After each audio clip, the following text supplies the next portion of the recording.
Hi guys! Since the world is coming to a both impending and inevitable end due to climate change and the fact that we are running out of resources, I figured I would give you all a both all-encompassing and easy guide to reducing one's carbon footprint.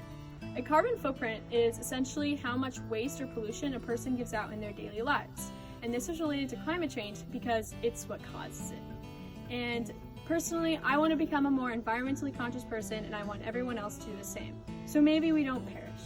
Here are a few ways to do so. So come on in.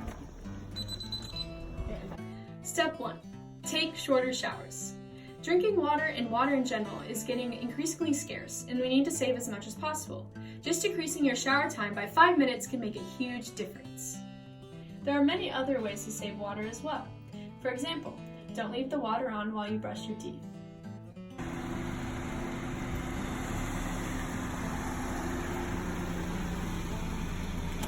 Step 2. Don't drive as much. Transportation in general makes up 27% of all air pollution emissions. This is honestly a huge chunk, and it's necessary for people to change this way of life. This one gets really hard because no one wants to walk or bike anywhere. However, carpooling is a great solution. Public transportation is another option. All we are trying to do here is just reduce the number of cars on the road, to then obviously reduce the amount of carbon emissions in the air. Step 3. Reduce reliance on disposables. For example, things like paper plates go straight to the landfill. Instead, use reusable dishes like these. Instead of using paper napkins, use cloth napkins. Instead of using cling wrap to cover all your bowls for your leftovers, use a bowl cover like this. They're also pretty. Now, I'm really guilty of this one. It's so easy to use a Ziploc plastic bag, but they're honestly so bad for the environment. They don't biodegrade at all. So instead, use Tupperwares like these with the snappy lids. Instead of using the single-use coffee cup, use a reusable one.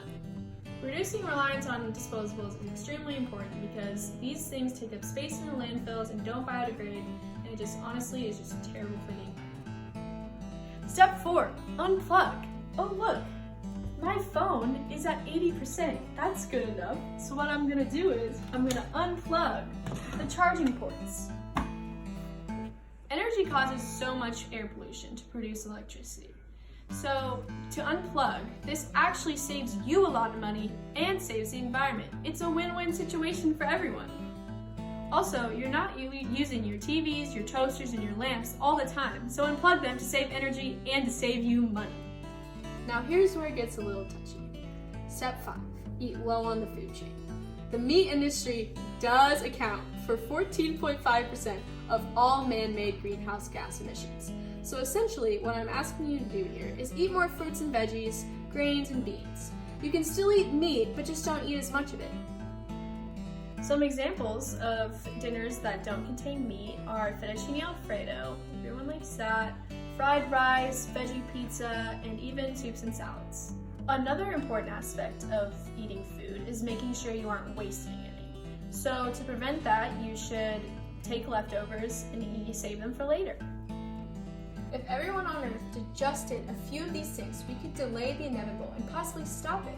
By taking shorter showers, not driving as much, reducing reliance on single-use items, unplugging, and eating low on the food chain, you are doing your part in saving the world as we know it. Let's be environmentally conscious together.